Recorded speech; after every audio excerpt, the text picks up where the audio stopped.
We have time just for 2 or 3 brief remarks before I ask the 2 panelists to wrap up for us and we bring the conference to an end. Please.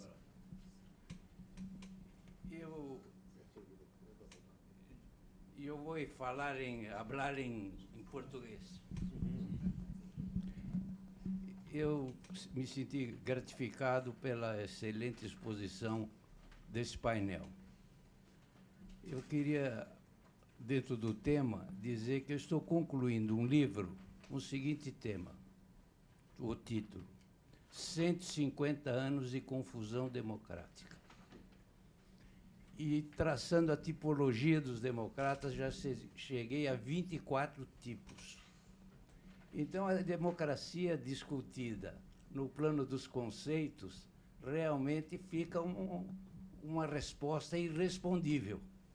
Nós precisaríamos, então, como diz o nosso mestre aqui, conhecer mais não só o que representa a democracia e no processo sistêmico de compreensão, mas conhecer as raízes brasileiras. Eu, recentemente, pronunciei uma palestra em St. Moritz, na Suíça. O tema é o seguinte: as vantagens comparativas do Brasil em relação aos outros países. E peguei os BRICS como comparação. E joguei todos os indicadores brasileiros para mostrar que nós somos, a natureza foi muito generosa com o Brasil. Nos falta apenas e tão somente um condicionamento, que é a virtude cívica. Quando nós nos tornarmos cidadãos para entender o que realmente seja uma democracia, o país terá a alavancagem que nós desejamos. Thank you very much. Any final last comments or questions from the floor? Could you? Muchas gracias. Quiero preguntar a usted, ¿cómo ves la democracia en el plano internacional? Es decir, en las instituciones internacionales, ¿es importante pensar en democracia no solo en los estados nacionales, en el ambiente doméstico, mas también en las organizaciones como Naciones Unidas, las instituciones económicas multilaterales, Banco Mundial, etcétera? ¿Cómo usted concibe esta democracia mundial con la democratización en los dos planos, externo e interno? Gracias. This could keep us here till midnight, I think. Sergio. Dos preguntas buscando identificar tendencias en los países desarrollados que también están presentes acá, que pueden ser vistas como amenazas estructurales a las bases de la democracia. Yo no soy tan imaginativo como Bernardo para pensar el futuro distante, pero toda esta nueva onda tecnológica que está afectando brutalmente la estructura de empleo, está erosionando las bases sociales de la democracia en los países desarrollados, ¿no? Porque junto con el aparato institucional de las democracias liberales, se produjo en la base material de la sociedad un proceso gradual, pero de uniformización, de incorporación de sectores y de igualación relativa de las condiciones materiales de vida, sea por el mercado de trabajo, con el padrón fordista y la industrialización, sea por intermedio de políticas sociales. Lo que está pasando ahora con el nuevo padrón tecnológico va en el sentido contrario, va desigualando las condiciones materiales de vida y va generando sectores de la sociedad que están completamente apartados del sistema productivo. Y no es obvia cuál es la respuesta que el Estado puede dar a esta gente que se siente y está marginada y que se enoja con el sistema político que está ahí, que lo siente como capturado por las élites. Y creo que esta es una tendencia que se puede identificar. La otra es el tema de que la democracia representativa, para funcionar, necesita de instituciones intermediarias que hagan la mediación entre los individuos y el Estado. Y ahí están los partidos, los sindicatos, las iglesias, las asociaciones. Y el padrón de comunicación generado por las medias sociales no se agota ahí el problema de una cierta fragilidad creciente de estas instituciones intermedias, pero juega un papel también las nuevas tecnologías de información, ¿no? Fragilizan estas instituciones, ¿no? Y genera una cultura de una extrema individuación y una resistencia a afiliarse y a someterse a jerarquías formales, ¿no? Y esto creo que es un problema, ¿no? No creo que sea posible un sistema democrático capaz de funcionar y de entregar servicios públicos de manera eficiente que no tenga estos sistemas estables de conexión entre los individuos y el mundo oficial, el Estado en particular. Yo les quisiera oír un poco sobre cómo ven esas tendencias, si estoy inflando estas amenazas o si de hecho es algo que hay que preocuparse. Thanks, Stephen. The very last word to the gentleman here, if you'd introduce yourself briefly. Thank you, Alberto Pfeiffer from University of São Paulo.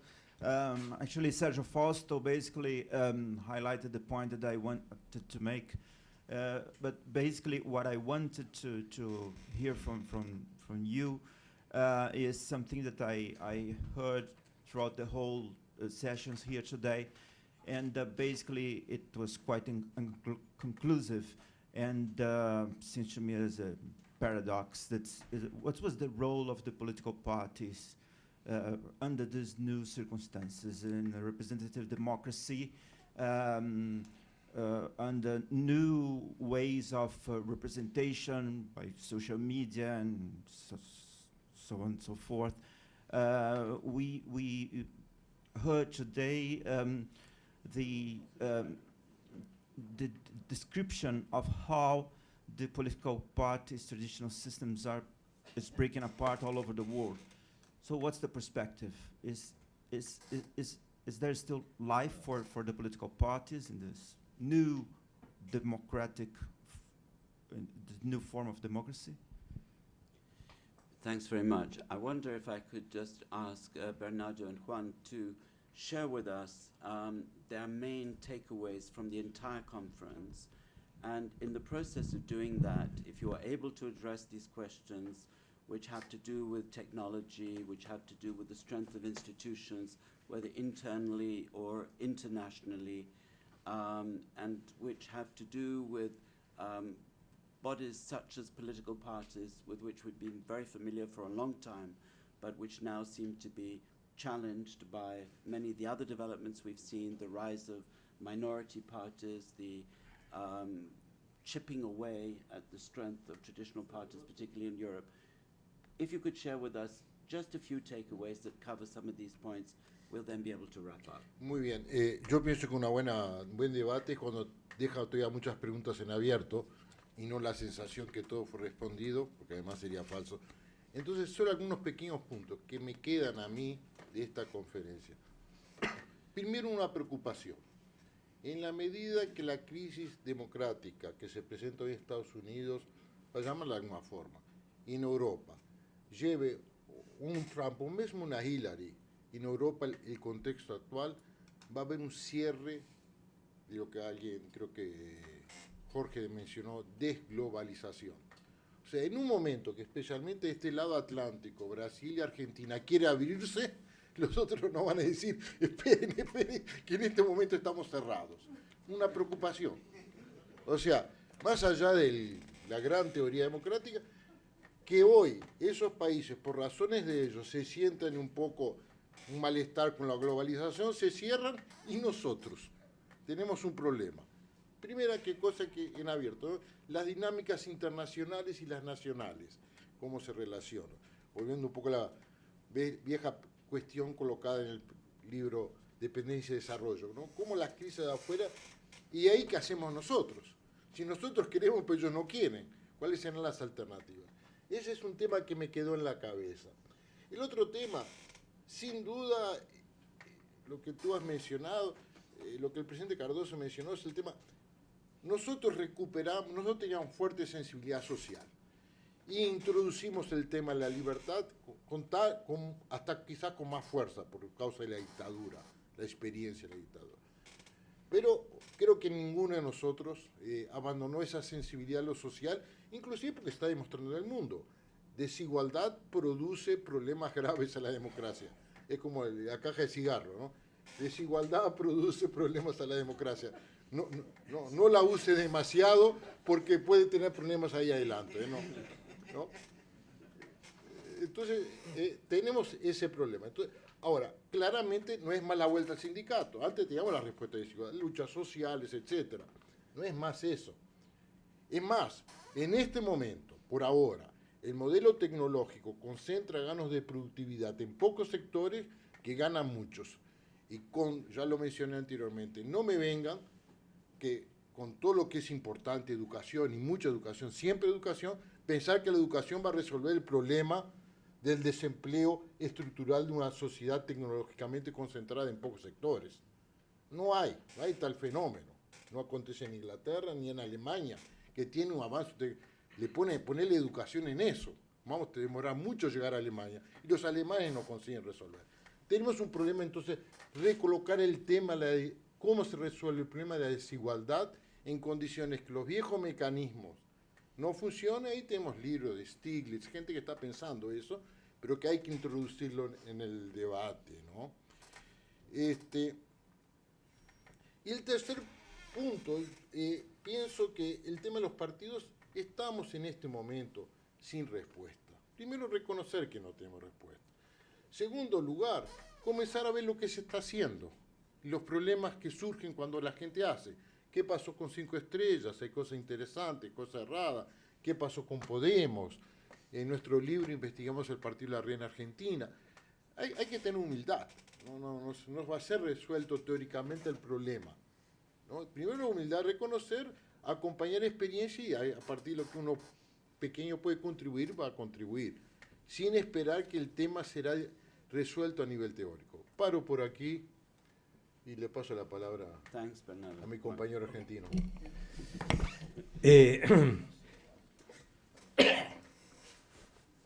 Voy a tratar de hacer las reflexiones que tú me pides, pero quería contestar 3 puntos muy breves.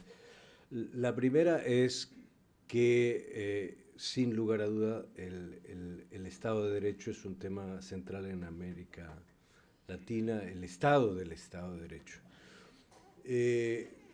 Mi preocupación, sin embargo, probablemente muy marcada porque yo he vivido 18 años en Colombia y porque ese país está potencialmente entrando en un proceso de paz después de 5 décadas, es que cuando voy a Colombia, pero también cuando voy a muchos lugares en la provincia de Buenos Aires, en el norte argentino, no me atrevo a decir en Brasil para no cometer un error, pero en muchos otros países de América Latina, Venezuela, donde suelo ir desde hace más de 20 años, al menos una vez al año, no sé si el problema es el Estado de Derecho o el derecho al Estado. Es decir, la gente quiere Estado, quiere un Estado, que llegue un Estado con políticas públicas, con sanidad, con educación.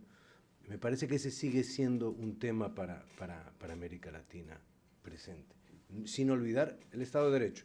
Pero jugando con las palabras, yo creo que hay un reclamo por un derecho al Estado cada vez mayor en América Latina. Segundo punto.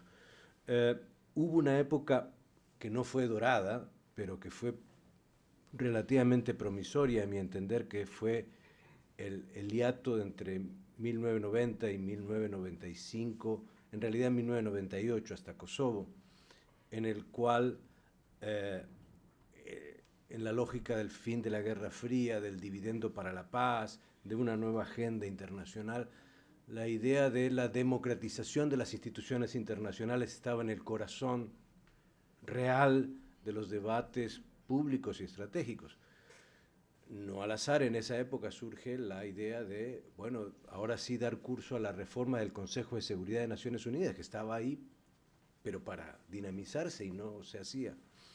Yo creo que esa idea de la democratización de las instituciones internacionales hoy está fuera del debate. No veo a nadie, no veo a los países del sur ni reclamándola, pero en el aire, y a los países del norte diciendo, wait, momento, no pidan tanto, esperen, ¿no? Tercer punto, el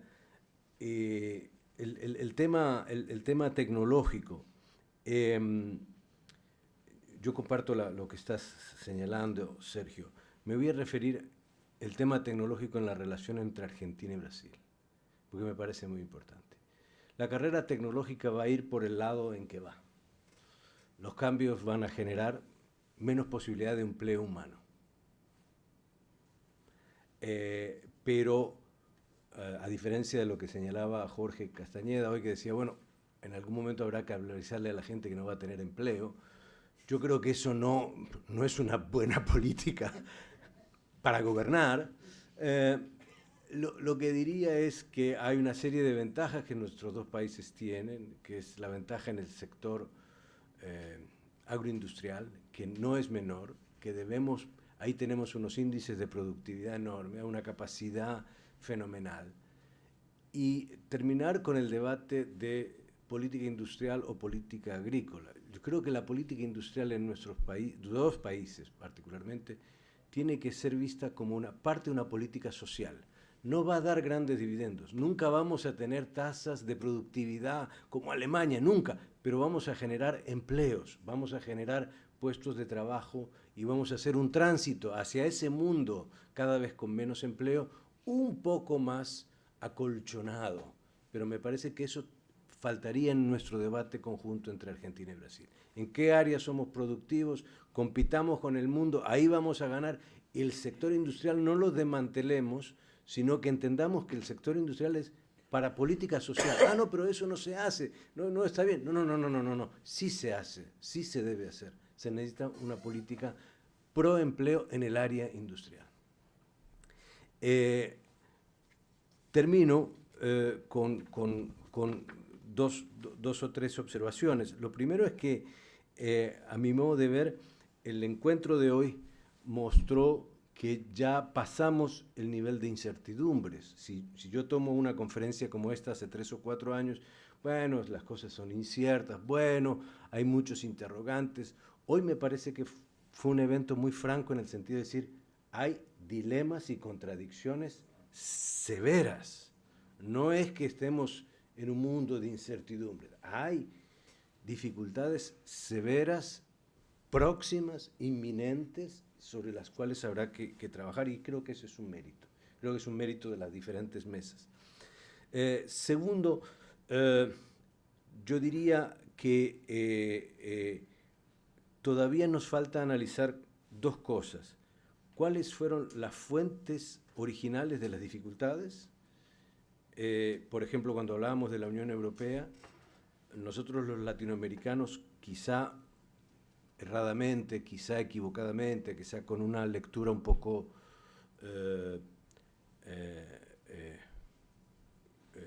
limitada, encontramos que algunas de las decisiones europeas entre finales de la Guerra Fría y principios de la posguerra fría nos siguen pareciendo, si bien es un counterfactual, nos sigue pareciendo que fueron un tanto equivocadas.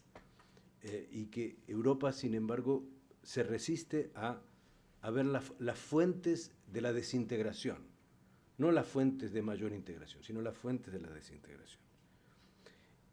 Y, por otro lado, no analizamos cuáles son las fuentes de moderación. ¿Cómo se modera un sistema en transición donde la posibilidad del conflicto crece? ¿Dónde están las fuentes de moderación? ¿Quiénes son los actores moderadores? ¿Cuáles son las instituciones moderadoras? ¿Cuáles son los líderes moderadores? ¿No? Entonces me parece que tenemos que prestar mucha atención que si aceptamos un diagnóstico de transición que va más allá de la declinación, sino de una transición compleja, pugnaz, conflictiva, con mucha fricción, ¿dónde vemos las fuentes de la moderación? Y por el momento, cuando uno mira a Occidente, se encuentra un poco perplejo, dice, wow, no hay mucho ahí en el escenario allá afuera. Esto no quiere decir que América Latina esté bien, quiere decir que no queremos ser más espectadores de esto y que queremos participar también eventualmente en esas nuevas reglas del juego.